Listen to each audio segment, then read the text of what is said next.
Welcome, IT changemakers, to the DEX show with Tim Flower and Tom McGraw. Let's get into it. Hello, changemakers. We're back. It's the whole Reality Bytes panel. And I have to say, we are here. The US clocks have gone, Tim, have they gone backwards or forwards? We spring ahead, Tom. You've sprung ahead. Yes, you spring ahead. Thank you. Yes, that's the way to remember it, of course. And I have to admit, look, don't take this the wrong way, America. But I do like the extra hour, the extra hour of being awake before America joins the party. The world feels very quiet. And when you're suddenly 4 hours away from the UK just for a few days or weeks or whatever it is, right. I can feel you breathing down my neck. I mean that with love, Tim. Okay, I mean that with love. It's all good. What would we do without you all? But I don't know. We've been having a great chat about today's theme, and that is how should I put it? Where next for DEX? There's a lot of interest going around NextThink and the industry in general about where this movement goes next. We had a very interesting chat, I think, with Alan touching upon some of these themes on the DEX show proper, released this week, Tim, right? Yeah. And are we looking at a period of consolidation where DEX holds its ground as this kind of core investment for EUC? Or are we entering perhaps a phase of expansion where it extends its influence into new markets, new functions, new partnerships inside the business, perhaps with HR, perhaps with other departments? And I'm very glad that we're joined today not only by Tim, but as I say, the entire team. So we have Megan, Sean, we have Dina, and we have Oriana with us. And the chat leading up to this discussion, it sort of started with the question of, I believe it's pronounced nomenclature, although I often get that wrong. And, the idea of, what are we thinking about when we look at the new functionalities currently being kind of developed by organizations such as NextThink? Are we seeing, a DEX 2.0, a DEX.next? I don't know what you might call it at this present moment in time.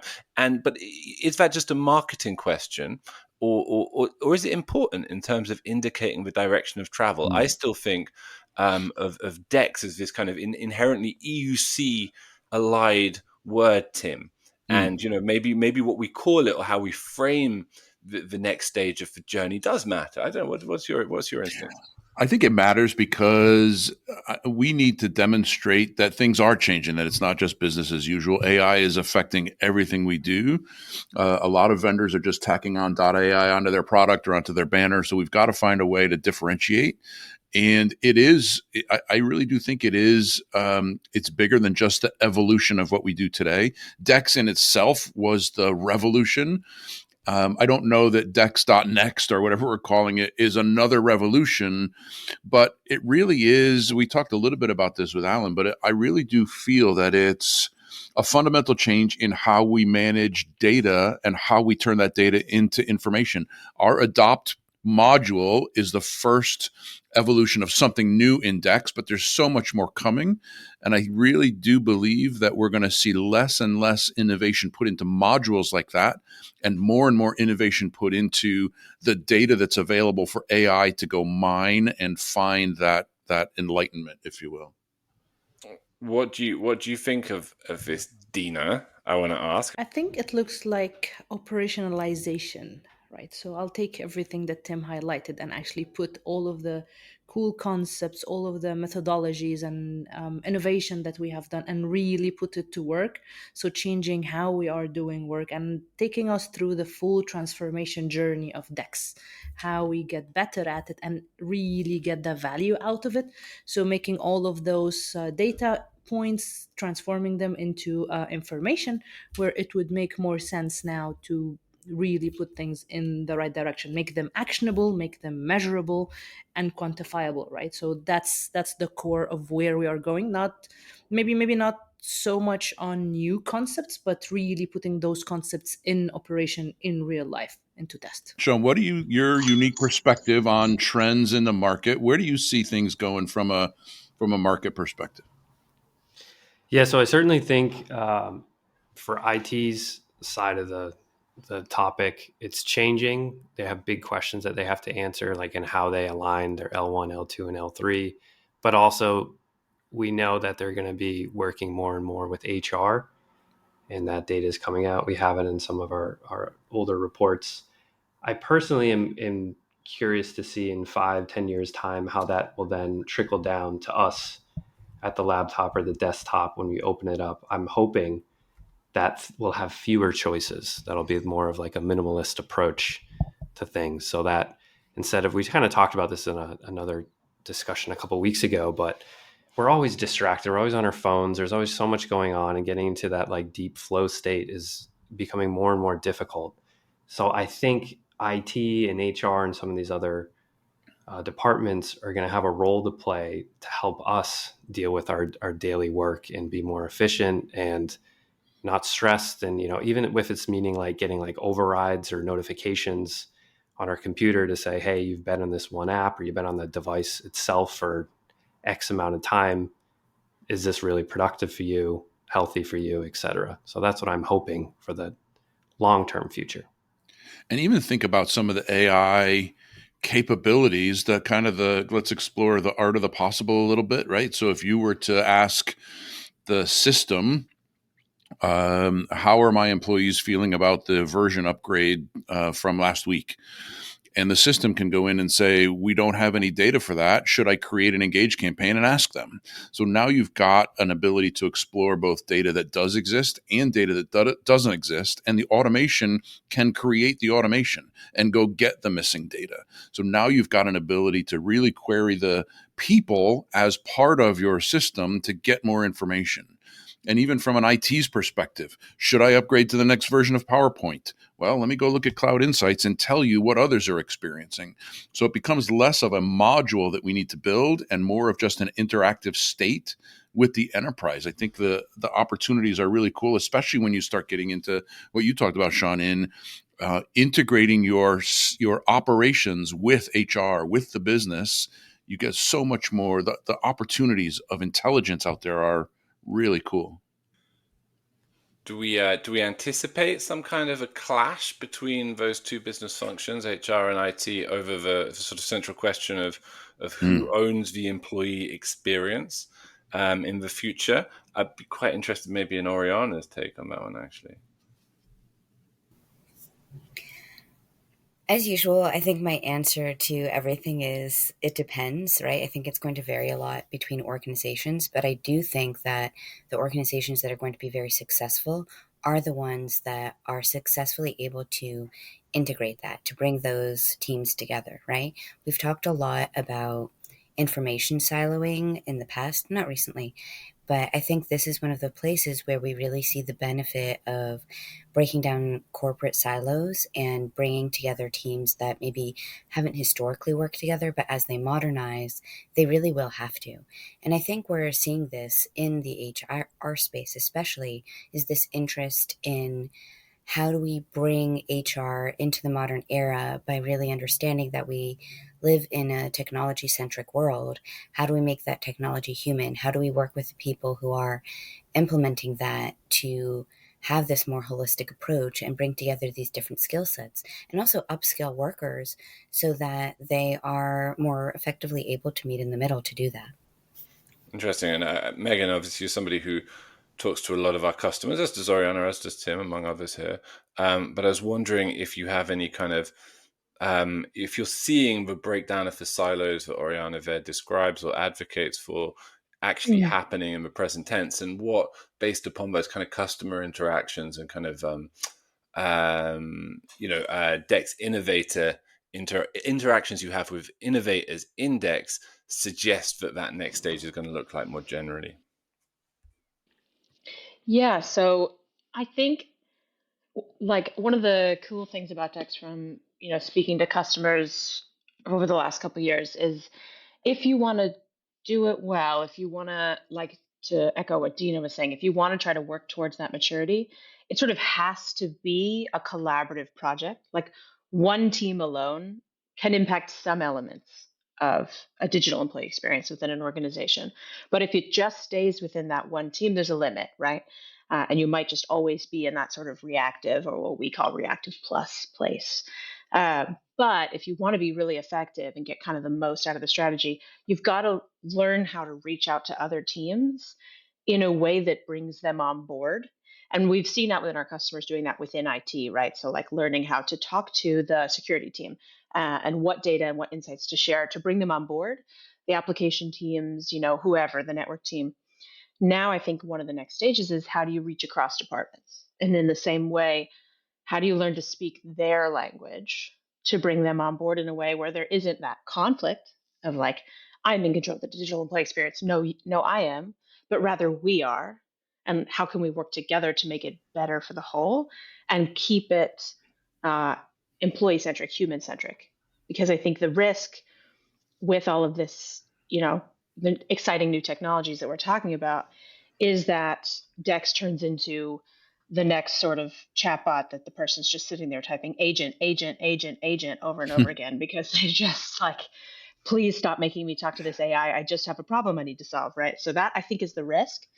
But I think if you learn how to work collaboratively across teams and get that sense of like, we are in this together to make the digital workplace the best it can possibly be for our people, then I think you'll achieve that efficiency, you'll achieve that productivity without creating that sort of like corporate dystopia that I think is the possible negative outcome. Representative. Get me a human. And Tom, Exactly. I think that part, that HR part, it's H for a reason. It's for humans. And I think it was the NVIDIA CEO, we've mentioned this a couple of times, said eventually IT is going to be the HR of AI. HR can't represent and can't manage AI. It is digital employees, not human employees. So I think DEX has an opportunity to be that HR manager of AI in some respects. It's got the teams have to come together. They can't do it in silos. When I hear terms like dystopia, AI, human, of course I want to hear Dina's take on this. Of course. And here's the Matrix Come coming on, back. come on. Our Matrix correspondence. That's good. Yes, no, but I totally agree with everybody's input because I've seen it multiple times and even hear it from customers saying, okay, human, agent or bring me a representative. That's not how I want to handle my situation or error, right? And this is where DEX, and as it evolves, putting people at heart, it's people who are going to be helping people throughout the technology, throughout the many agents, the AI agents in the background, the digital agents, but then you'll still need that human input. And I think with DEX, taking ourselves into the full transformation of it and how we are changing the things that we are doing day to day, we just need to keep that central of focus, not just towards IT, but towards the whole business. It's different departments, different people working together. IT is not the only focal point of responsibility from a digital perspective anymore. It's everybody who's holding a digital device. So basically every employee. So we just need to have this look in how we are making sure that our day-to-day lives are changing and evolving actually into a more productive one. And Oriana, in the chat, you were discussing this idea of transparency as kind of key to the key to kind of understanding the potential next stage in DEX and its relation to adoption specifically. I wonder if you could elaborate on that a little bit. Yeah, so one of the topics that stood out for me that we've talked about in a few previous episodes are one, sort of the proliferation of many different technologies, right? The sort of explosion of different types of software people are using, and of course, AI, as just mentioned. And as these become such a huge part of the employee experience, I think really being able to see that and have transparency around what are people even using, is it serving them or not, and what is the impact of all of these processes and automations is really important. So at the beginning, Dina had mentioned, operationalization, and I'm totally on board with that. And I was kind of thinking, what's the next step from that, right? We build all of these processes, and then we need to see the impact. And I think really being able to track that is going to be a huge part of the future of DEX. It's going to be, okay, now that we've automated all this stuff, now that we've built all of these processes, how do we make sure that they are actually serving our business goals, our human goals, all of those things?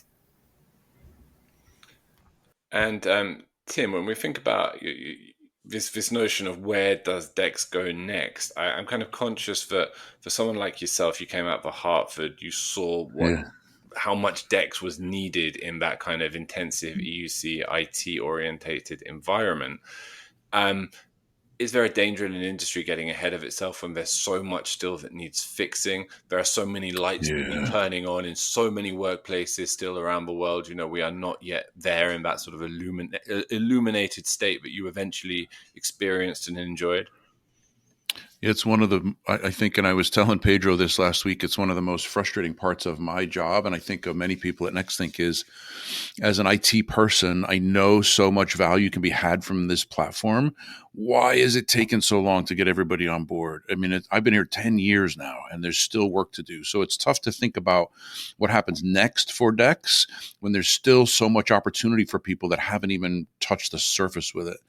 So I do think, and this was a conversation with Pedro as well, is what is our next big thing as we start to expand our product portfolio, right? Some vendors are looking at bringing in legacy tools and integrating with remote control or whatever have you. What's our next thing that's going to make sense for EUC? And it really does come down to leveraging AI more and more. The data is the important part, and let's now build AI on top of it to bring even more visibility.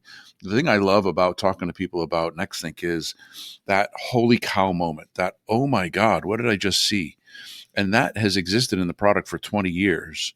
So now we're incrementally adding to more and more holy cow moments to bring it to light for even more and more people. I think AI is going to be the catalyst that really gets people into the DEX platform because it's such an industry-wide phenomenon, right? DEX was a very specific thing, a very specific holy cow moment, and really needed people to get on board with it. AI is pervasive in everything now. So when you can show the enlightenment you get with DEX with AI, I think that's the catalyst that's going to get more and more folks on board. Yeah, that's really interesting. I love that theme. Anybody else got anything to add about this kind of? We've been thinking in the sort of for leadership wing about what the next period of digital transformation looks like, for instance, which we absolutely assume is going to be driven by AI, and what different challenges that will throw up for IT and for the employees who are being asked to adapt to these new transformational technologies. Does anyone have any thoughts on the role DEX can play in kind of bridging this gap or helping us over this period of transition in the next few years? Processes. I think we need to be aligning more with putting processes in place. We spend some time with the technology and people. We need to align it more towards the value. So going forward towards the actionable aspect, how we can put a full journey. DEX is not just a project that you need to do now, it's a transformational journey. So people need to be putting this into the center of the operation and then coordinate and communicate with all of the business stakeholders in place. This is how we are going to be supporting our employees in this changing AI world, DEX next, however we want to name it. Okay, superb. Well, if these are the topics if these topics interest you, the impact of AI on DEX, the future of DEX, the future role of DEX in the wider business, I can assure you that you can anticipate some great new research from NextThink. It's very much in the pipeline, and you're going to see it covered here and on the DEX Hub. So keep your eye peeled for all that, and we will see you all next week for another DEX show. Just remains for me to thank everybody: Megan, Sean, Dina, Tim, and Oriana. It's lovely to have a full house for Reality Bytes, and we will see you all soon. Goodbye. Goodbye. To make sure that you never miss an episode, subscribe to the show in Apple Podcasts, Spotify, or your favorite podcast player. And if you're listening on Apple Podcasts, make sure to leave a rating of the show. Just tap the number of stars you think the podcast deserves.